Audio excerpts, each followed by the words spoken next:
Windsor, United Kingdom, September 16, 2025. The air at London Stansted Airport was charged with symbolism, spectacle and controversy as US President Donald Trump touched down in the United Kingdom for his second official visit as head of state. With global conflicts weighing heavily on his administration and domestic critics following his every move, the visit was set to be anything but ordinary.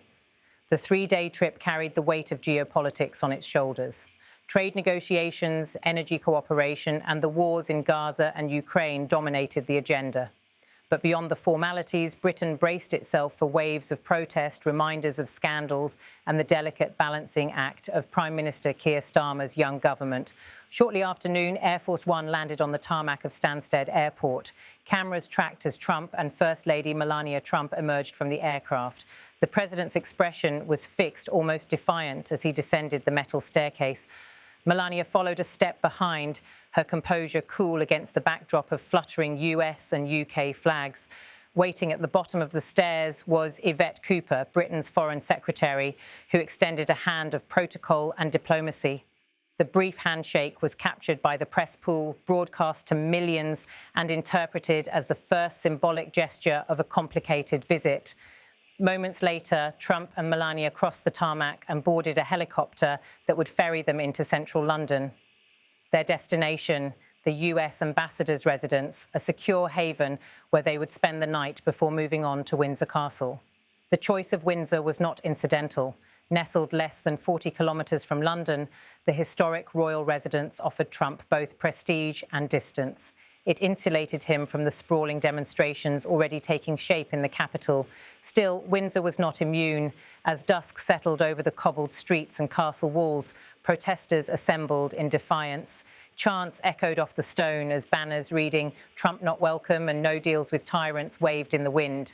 For residents and activists alike, the state visit symbolised not only diplomacy, but also division. To many Britons, Trump's policies, whether on trade, climate or foreign wars, were deeply unpopular. The protests, though smaller than those expected in London, underlined that message clearly. If Trump had hoped to shield himself from public criticism, he could not avoid the pressing issues awaiting him behind closed doors. On Thursday, he is scheduled to meet Prime Minister Keir Starmer for high-stakes talks. The two leaders plan to unveil agreements worth approximately $13.6 billion, with a particular focus on nuclear energy projects. Britain, facing rising energy demands and shrinking fossil fuel options, sees American partnership as a crucial path forward. For Trump, the deals promise economic gain and political capital, reinforcing his America First doctrine on foreign trade. At the same meeting, they will revisit a recent trade arrangement. That deal, negotiated under urgency, had spared Britain the brunt of Washington's tariff regime. For London, it was a lifeline. For Washington, it was leverage. Both leaders now hope to build on it, crafting a framework that secures Britain's economic stability while boosting US exports. But the agenda does not end with trade. The wars in Gaza and Ukraine remain unresolved flashpoints. Trump, who has repeatedly clashed with European allies over strategy, is expected to pressure Britain to align more closely with Washington's positions.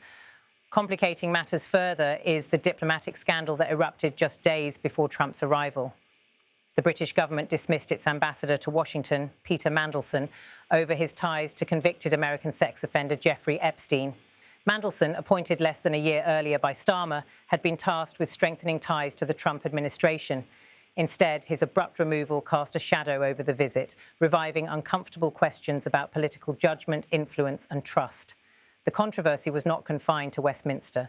In Windsor, the activist group led by donkeys projected stark video images onto the castle walls. Among them were clips of Trump himself juxtaposed with footage of Epstein. The visuals lit up the night sky, a reminder that scandal travels with Trump wherever he goes. Inside the palaces and meeting rooms, Trump's demeanour remained unchanged.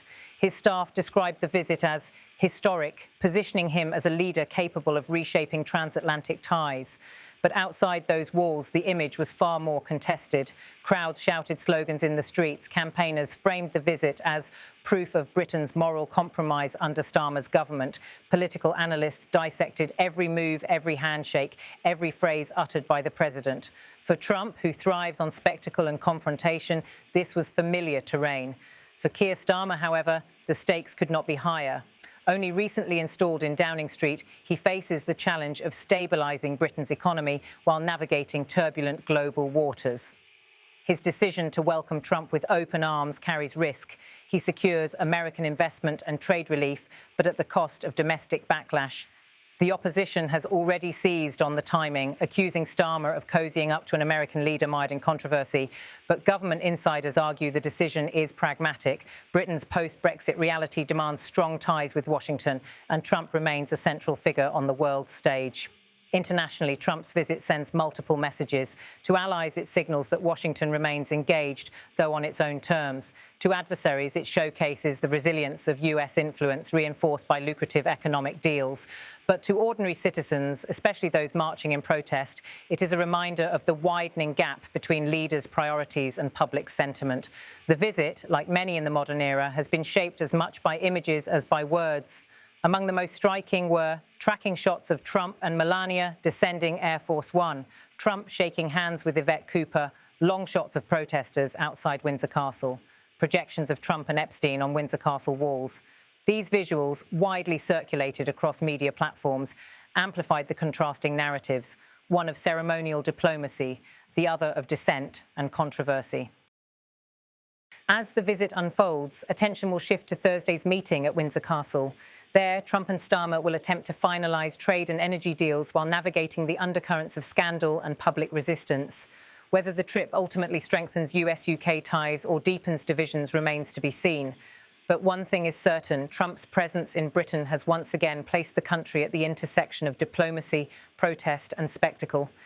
In Windsor's historic halls and London's crowded streets, the contrasts could not be sharper. On one side, a US president seeking to project power and secure economic victories. On the other, citizens raising their voices in opposition, determined not to let politics obscure principle. For Britain's leaders, the challenge is to balance both realities. For Donald Trump, the visit is another stage in the theatre of global politics, a stage on which he has always thrived and one that ensures the world is watching.